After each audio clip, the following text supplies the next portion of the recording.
Good afternoon and welcome to the Getting Your Board from Good to Great webinar presented by the Australian Council for the Arts and our community through the Institute of Community Directors. Delighted to have you along today for this webinar. My name is Patrick Moriarty and I'm the Executive Director here at the Institute of Community Directors Australia, which is one of the divisions of our community.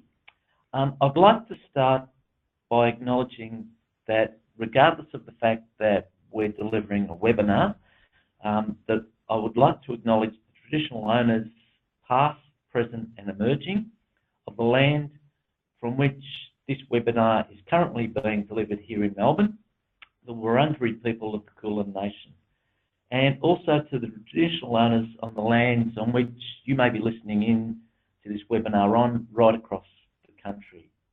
And I pay my respects to the elders past, present and emerging. Today's webinar should go for about 35-40 minutes, allowing us plenty of time for questions should you so have them.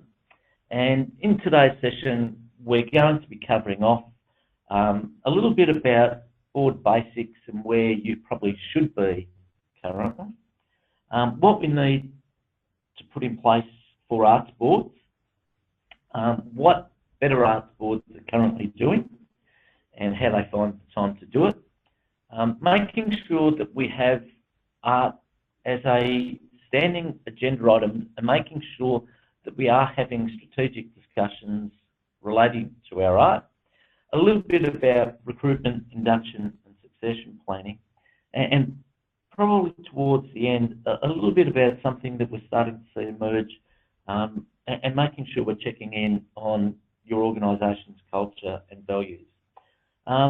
So throughout the webinar today, I'm going to use the word board primarily, and we're basically saying that's similar or the same to terminology you might be using yourself, such as a committee, a council or a committee of management. And when I say director, board member and committee member, I'm basically describing the same thing as the governance element within your board or committee.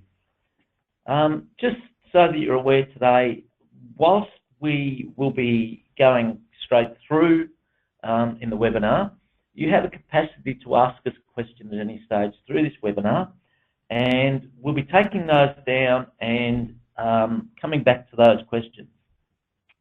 Should we not get through all of the questions you may be asking, we do guarantee to ensure that we will not only respond to your question, but give you access to all of the questions that have been taken through today's webinar, and send out an email with all of the questions and all of the answers in one statement. So just to make sure that you can get involved during the webinar, you'll notice that there's a control panel. You can open or hide the control panel by clicking on the orange arrow on that panel, and you can download a copy of the slides, not necessarily with us today, so we'll actually be sending out an email to you with those slides attached. And whilst you cannot speak with us, you have got the opportunity to ask us any questions purely and simply by clicking on the questions panel, and a little box will open up and you can type your questions away anytime during the webinar. So don't necessarily wait to get to the end of the webinar to ask us questions. If something pops up and you're thinking about that as a topic, or you'd like to sort of delve a little bit deeper into any of the things that we actually discuss, please feel free to just type into the question and we'll collect them as we go through. So as I've already mentioned, we are committed to responding to all the questions. So if you don't get them live today in the webinar, we will definitely follow up with you and provide you a response to those questions. Just a note for you as well, feel free to share this webinar, because whilst we are delivering it live, today's presentation is being recorded and it'll be available for watching or sharing at a later stage. And you'll be able to see a web link on your screen for where you can watch it a little bit later. and that should be up and available within a couple of days. So let's maybe get into the guts of what we're here for today, and maybe to give it a little bit of context of getting from good to great. Let's maybe start by a definition that we like to discuss in terms of governance. And we like to think of governance as the way in which an organisation is steered and stewarded. So maybe an initial discussion point is, within your arts organisations, how do you ensure that you're steering your organisation for the future?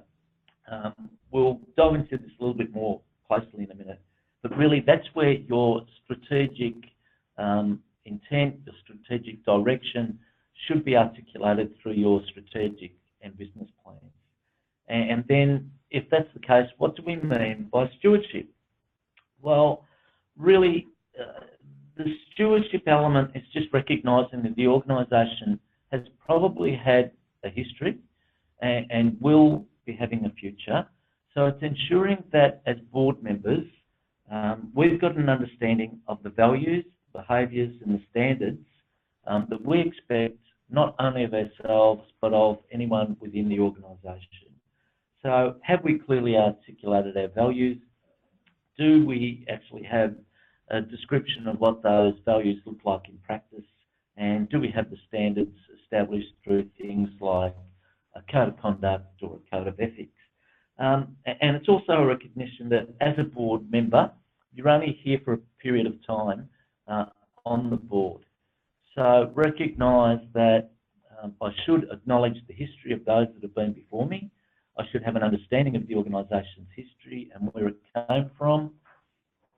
And equally, whilst we want it to have a future, I should be ensuring that my custodial role for the time that I'm on is recognising the fact that if I don't set the standards and behave to those, then we're not going to have a future.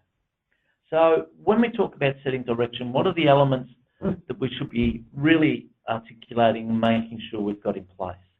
Well, as we've gone through the last 2 years, the Arts Governance Program in the face-to-face context, some of the key issues that we've confronted are really around making sure the organisation has clarity around its purpose, and maybe to delve into that a little bit more, it's not necessarily just asking why do we exist, but maybe delving into a little bit more detail on that element.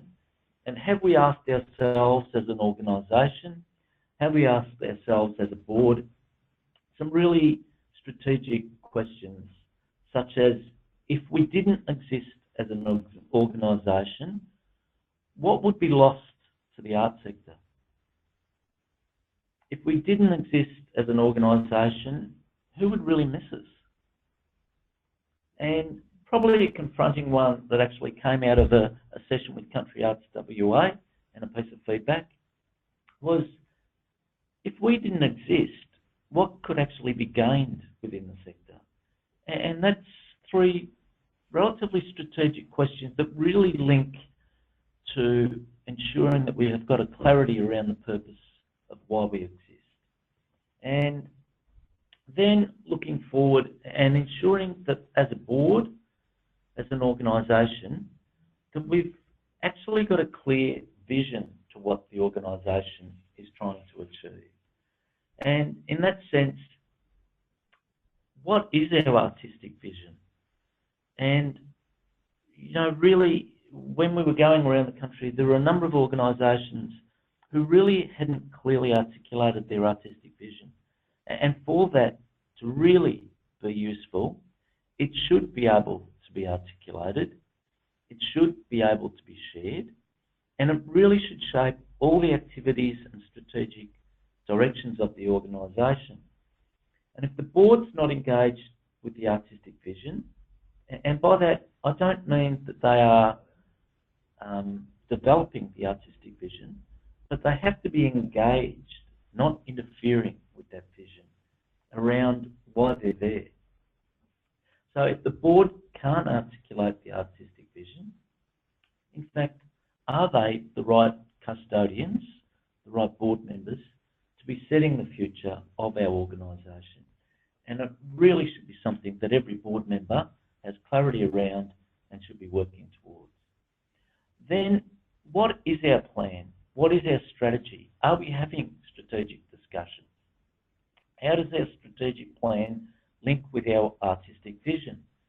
And then, how are we actually monitoring that plan? Are we achieving what we set out to achieve? And are we artistically vibrant?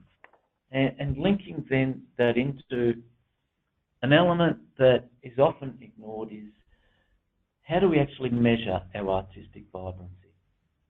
Now, the Australia Council does have a framework and a tool that you can use to support your engagement around the artistic vibrancy.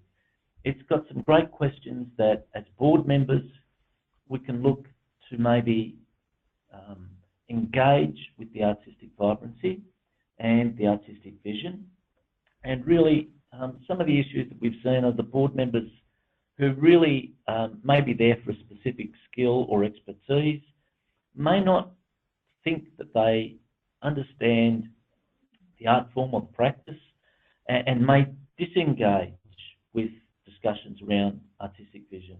And really, this framework gives you a great capacity to be able to look through the tool, to analyse some of the questions you could be asking on each of these elements, and it breaks it down into 5 key elements: the art, the artists in the sector, audience engagement, communities and how well they're engaged, and really a lot of what we're about is ensuring that we've got a vibrant society and culture.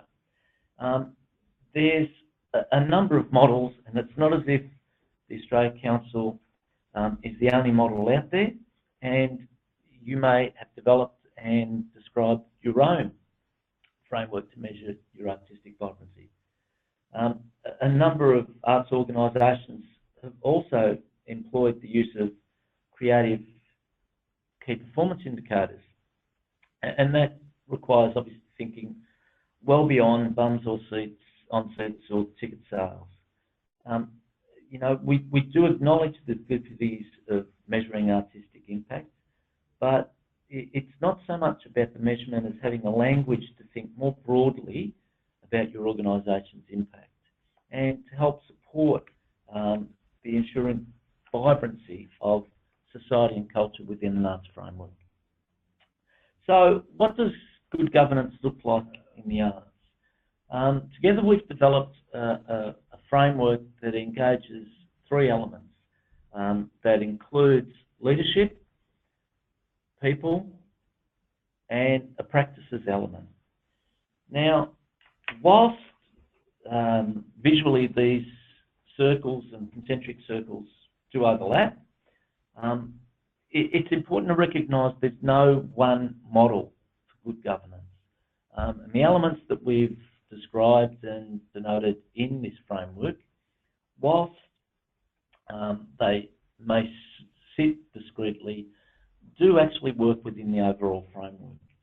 So it is a complicated, and there's no one model that fits every organisation, but recognise that there are overlaps, and each piece of the picture could in fact be discussed for hours. But we would encourage you to go and delve further into the Australia Council's governance framework and to look at what could and should be achieved through this model. Depending on the stage of life your organisation's at, each one of those elements may be a different size, different structure, and be a different focus. So as an example, an organisation just starting out might have a really large focus on the people element, whereas an organisation that is long established, has been working through their art form for many years and has a very strong and stable board would probably be more like the model that you see before you. Recognise that each organisation should be putting some degree of focus to each of those elements and maybe measuring the performance of their board against each of those elements. And recognising that within the overlap, you might have things like the leadership overlapping with the people element, and that describes how the board leads the purpose of the organisation and is dependent on the key role of the chair to help guide that. Together they lead the vision through optimising risk and by fully engaging with the organisation's artistic vision. Where the leadership overlaps with the practices element, the leaders of an organisation are responsible for determining the risk appetite, not being risk averse, but being risk aware, and for optimising those risks and managing the artistic health and vision for the organisation. They do that with diligent practices, ensuring the structures and processes established to really make sure that when they're making decisions, they're fully informed. And that also encompasses the role of fundraising. And at all times, they're reflective in this element of the work. Where the practices overlap with the people, the leaders of the organisation make informed decisions, set behavioural expectations to fulfil the organisation's purpose, and the factors are supported by the right people, including the chair, who are reflective in their practices. So what might some good board basics reflecting on that look like? Well, within the leadership elements, we have got a clearly articulated framework that establishes the artistic vibrancy of our organisation. We've got a clear purpose for the organisation, and we look towards the artistic vision being an articulation of where we are headed. Within the people element, we've got the right people with the right behaviours led by an engaging and facilitating chair.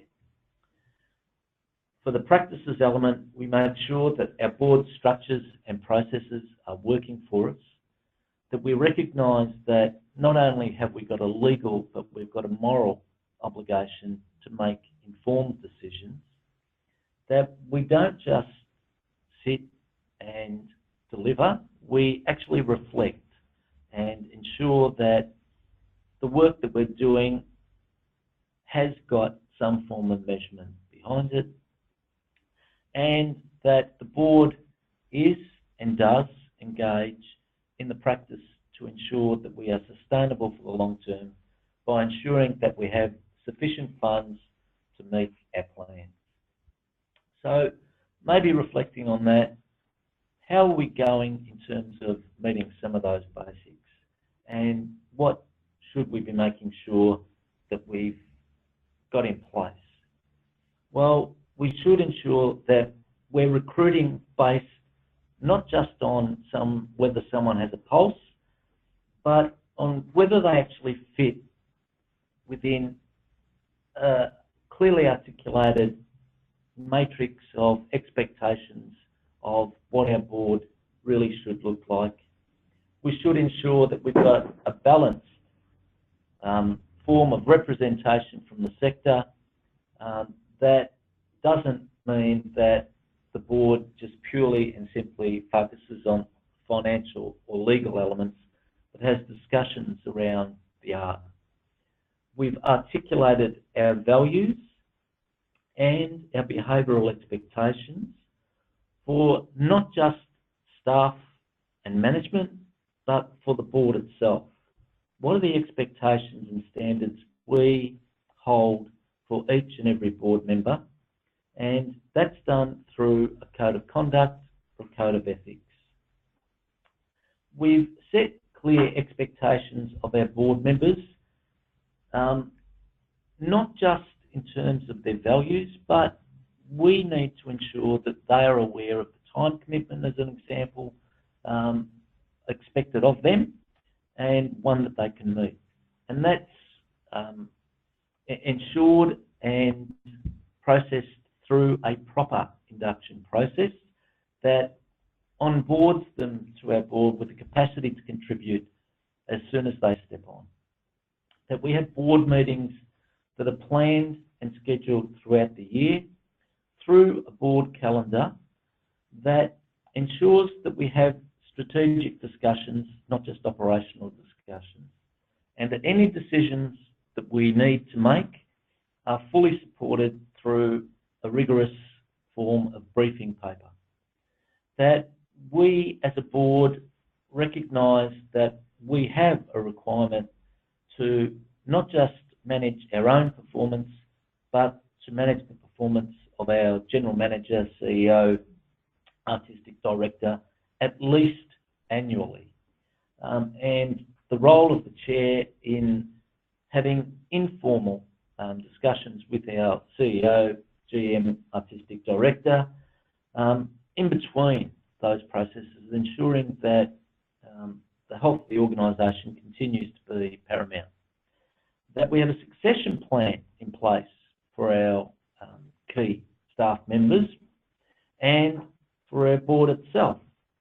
That we evaluate our performance as a team and we evaluate the performance of the Chair. That we check in on our progress to plan and are prepared to take balanced risks and adapt to the environment as it changes. That we don't just set and forget a plan. That we do actually think about the value of revival and refreshing our board, and we have articulated the appropriate tenure for our board members. That we know what laws are applicable to our organisation and that we validate that through some form of compliance. And that we actually are known and seen within the organisation, not just as some demigods who must be obeyed and appear once a year at the annual general meeting. So what do we need to have in place to ensure those sort of things can be provided? Well, really it comes down to a simple word, and that's diversity. We need to ensure that the board comprises a broad range of backgrounds and interests, taking into account the issues of language, ethnicity, culture, gender, sexual orientation, age, worldview and background, and a focus on disability. It really is a word that can be said quite easily, but is quite hard to put into practice.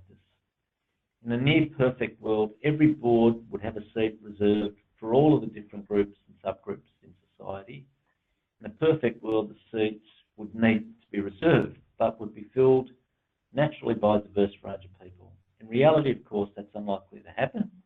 Many groups have traditionally operated at the margins of an outside power structure, and it's only in recent times that real attempts have been made to make sure their voices can be heard. Now, when we talk about that, there is definitely a role that can be played for the role of subcommittees. So whilst we may not be able to get every element that we would like to have on our board, there's definitely a way that we can access some of those elements. So what we should consider is, in effect, what your organisation's purpose is. What sort of arts organisation are we?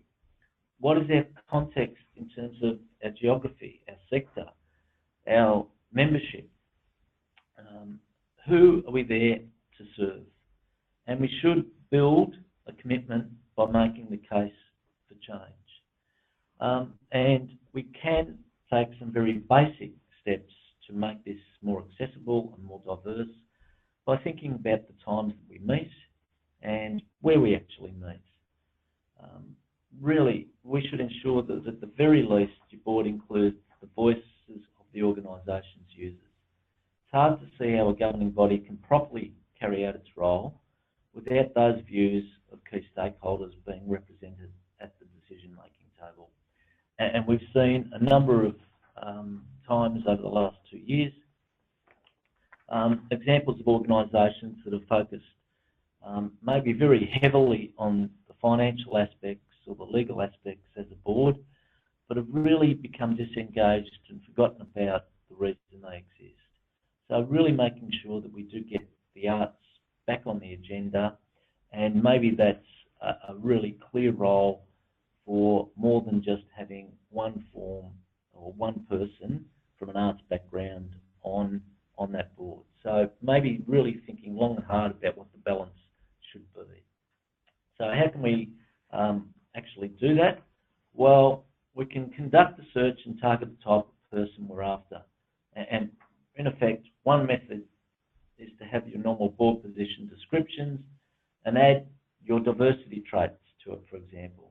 So it might well be something like we're looking for someone with a bit of marketing experience who understands property development, and ideally we want a female because we know if we have more than 3 women on the board, it's going to be a more representative board. So we can ease new board members into the role, as mentioned, because in many cases marginalised groups have traditionally been shot out of decision-making processes. There are generally limited numbers of experienced board members from those backgrounds that can be found within those groups. So maybe thinking of the role of maybe working groups or subcommittees that can be less confronting for these people to be engaged with, and in effect a learning on the job process. You can also help address such capacity issues by ensuring that you've got a good recruitment and induction process, and maybe thinking about a mentoring or a buddy program that will ensure new members will have access to ongoing advice, encouragement and support. And indeed, you should have those processes in place for any new board members. Another strategy for helping people in marginal groups develop skills necessary for board service is, in effect, that role that I mentioned of the subcommittees and working groups. That allows your board to see the person in action, get an understanding of where they might need some professional support, professional development, and can help them learn about your group and understand where you're headed in a lot more effective way. What you'll see in front of you now is one board's example of how they've structured their skills matrix, and you can see that it's looked at breaking up governance into a number of elements and sub-elements. Now, it would be almost impossible to have one person of each one of those elements on a board, because you'd end up with a board of about 30. But it doesn't mean that one person couldn't provide you a number of elements in that matrix. And you can see in this case, we've got the green elements that are strong for the board. We've got the yellow elements that may require a little bit of work, and the areas where they're deficient and need some support to maybe help ensure that matrix is more complete. And they're obviously the ones that we would target for recruitment. So it's a simple way for you to think visually around where your board currently sits, what your gaps are, and then strategically recruit accordingly. So that's some thoughts around recruitment. So what are we seeing better boards currently doing? We're starting to see boards really break down and think about what are the processes they need to put in place, what are the governance roles, what are the key board functions, how do we ensure that we continually improve, and probably for me, an element that's often missed is, are we actually taking the pulse of the sector that we operate in, or are we just looking internally at what we're doing? So what are some of the processes that we could break down and really delve into to ensure that we're being effective? Well, how often are we meeting and how are we meeting? A lot of time gets taken up in board meetings on stuff that really is not the key elements of why we exist, which is the strategy. So are we balancing our board members and the agenda with the right things? Are we actually driving them to be decision makers, not information gatherers? Have we ensured that the board, when it's aiming to make decisions, is fully informed? And again, that's the role of that really key document, the briefing paper. you will note that we do have a previous webinar on meeting process, so I won't delve too much into this, but really you need to ensure that your board meetings are much more effective than in many cases they are, and that the minutes are articulated clearly, that aren't verbatim summary of everything that happens at the meeting. It's a summary and not word for word what occurred. That the board actually has a calendar that clearly articulates not just when it meets, it also then talks about what are we actually going to structure throughout the year to review at each of the meetings, and how do we then ensure that the art is on the agenda for a regular and thorough strategic discussion. So in terms of the governance roles, do we have all of the positions clearly articulated? Do we have a role description? Do we ensure that wherever we have any board charter in place, that it clearly articulates the expectations and behaviours that we expect of our board members? Do we ensure that we bring people on for recruitment and succession properly and rigorously? Do we ensure that we've got a way of ensuring that we keep our board informed of what is happening in the sector as we go through? In terms of key board functions, have we got our risk management in place? Do we actually look at risk management and ensure that we as an arts organisation do take artistic risk, that we are still relevant in making sure that we're there? Do we ensure that we've got in place a thorough and proper, fair evaluation for our CEO and our artistic director? Do we have clearly written down any delegations of the board to any other management or staff? And have we articulated the role for the board in fundraising, networking, and lobbying? Because that is an area that we often see board members wanting to disengage with.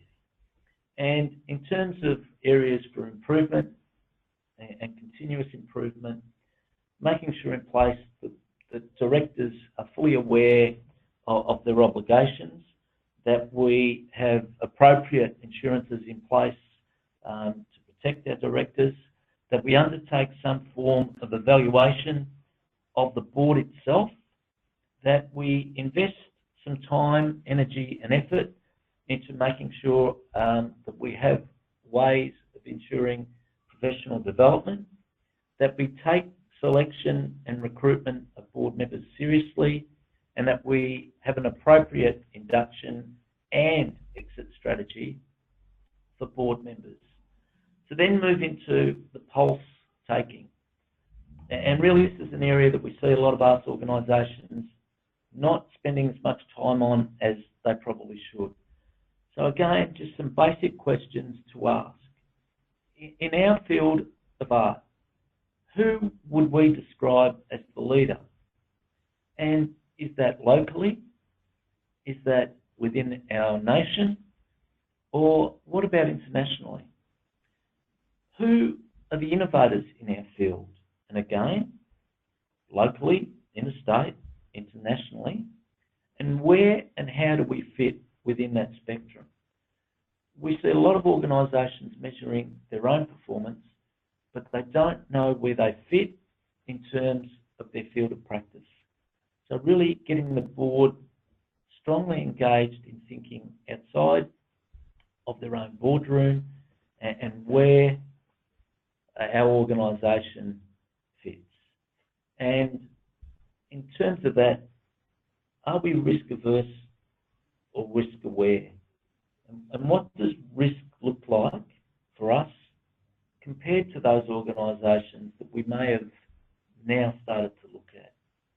And where do we fit? Are we artistically vibrant? How do we compare to some of these organisations? And really, as board members, we need to plan and have these strategic discussions, and this is the time we need to find to allocate into the board calendar. So how do we discuss, engage, review our art form? We won't find that time to discuss these issues unless we have effective meetings and unless we start to describe the elements that we need to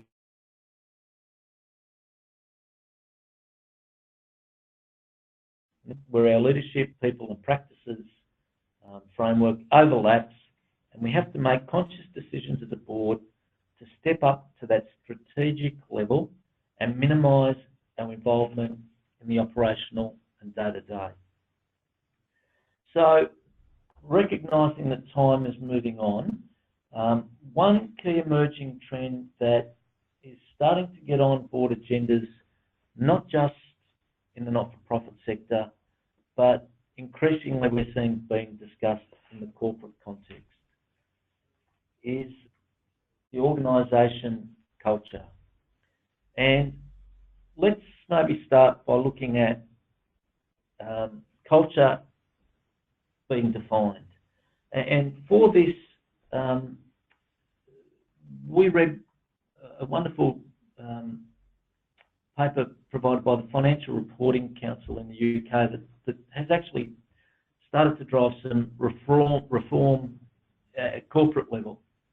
And they've defined culture in a corporate context as a combination of the values, attitudes, and behaviours manifested by a company in its operation and relations with its stakeholders. And in corporate context, those stakeholders include shareholders, employees, customers, suppliers, and the wider community and environment which are affected by the company's conduct.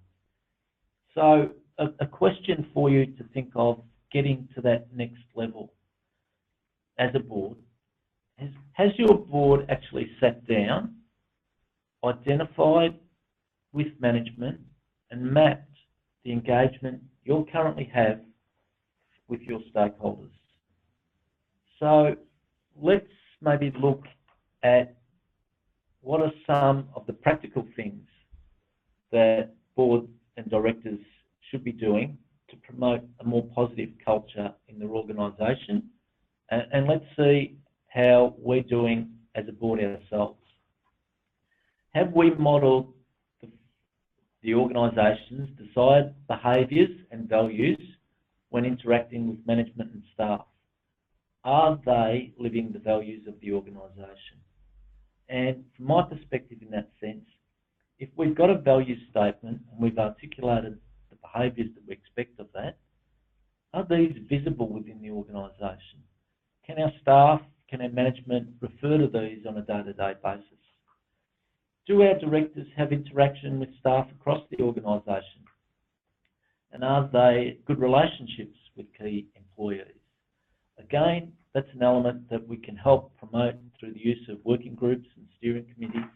And traditionally, the role of boards not stepping into operational element was a bit of a furphy. We really need to ensure that the boards are visible within our organisation. Is there periodic engagement with stakeholders to get a broad perspective on issues impacting customers, suppliers, regulators and the community? And again, that's the board taking that strategic element of ensuring that we're actually engaging with more than just management. Is culture a regular feature on the board and audit committee agenda? Is there monitoring that captures data on key indicators? For example, gathered through employee feedback and surveys, customer complaints, progress in employee training on culture issues, and using data analytics to gain insights on culture. So actually having a way that you can measure organisation within organisation culture within your organisation. Is the information in internal exit audits being fully utilised? Since generally they touch many parts of the organisation and expose the value indicators. So let's have a look at some of the elements that they think good boards should be looking at as part of their elements.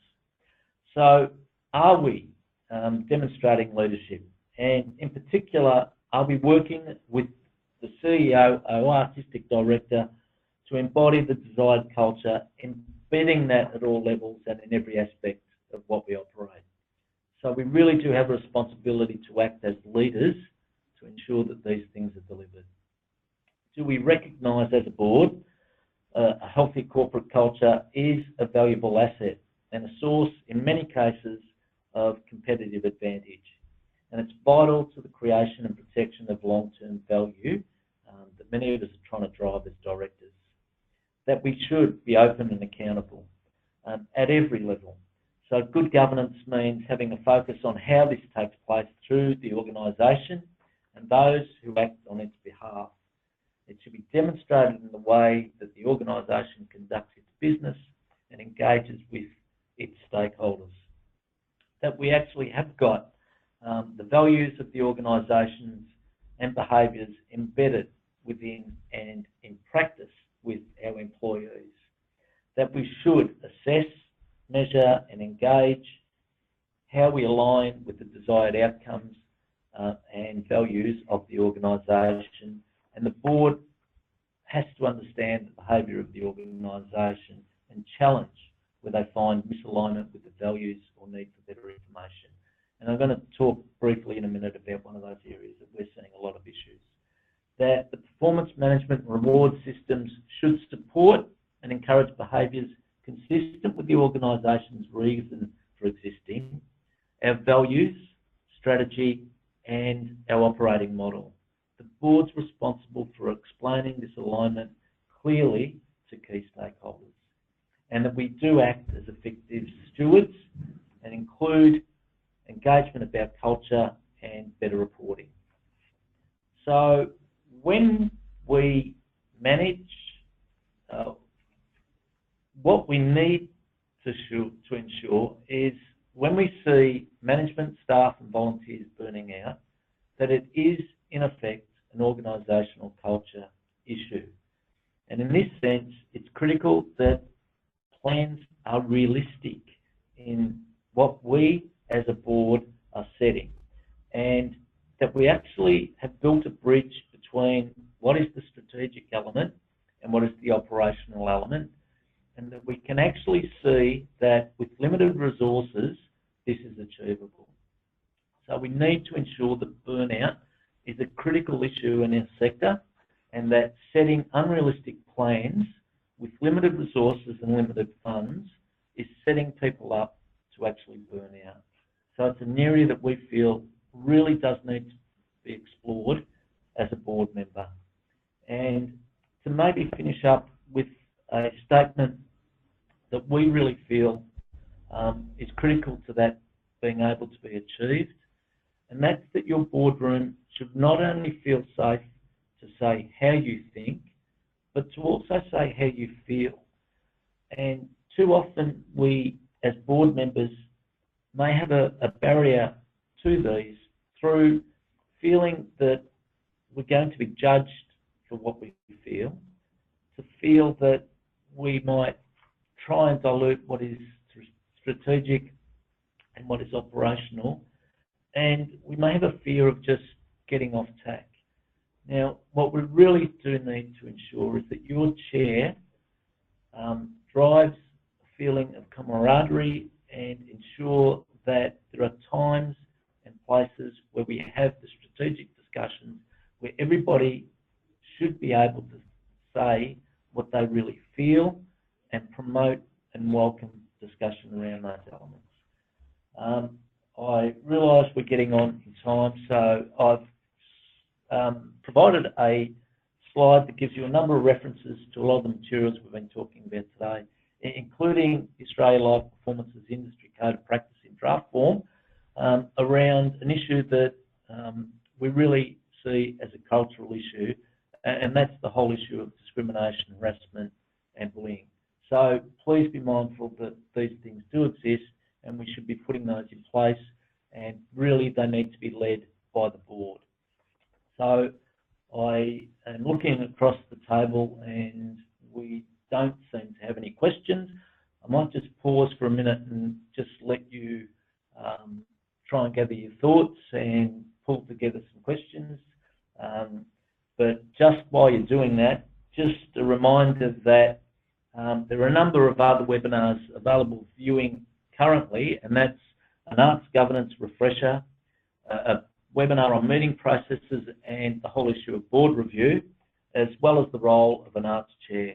And coming up in the next coming months, we've got a webinar around artistic health and the board engaging in artistic discussion that we've touched a little bit on today, but we'll dive full on into that topic in a couple of weeks. That we have a webinar looking at after your people, so strategies for avoiding disputes and burnout among key staff. And again, as I've just touched on previously, that is an area that we're really seeing in the sector as an emerging issue and one that we really need to jump on. And the final one will be focusing on compliance. So in effect, what we don't want to see is people just ticking a box and saying, yes, we've asked a question, but not really delving into it. So it's thinking outside of the box and really about the whole issue of compliance turning into a continuous improvement process. So looking across, we still have no questions, so what we might do is wind it up. And just to remind you, you will receive an email shortly with the link to a short survey that we'd really appreciate you completing. We hope you have a great afternoon, and we look forward to seeing you joining us in the coming future on the new webinars that we'll be presenting in the next couple of months. So thanks for your time, and really hope we see you in the next couple of weeks.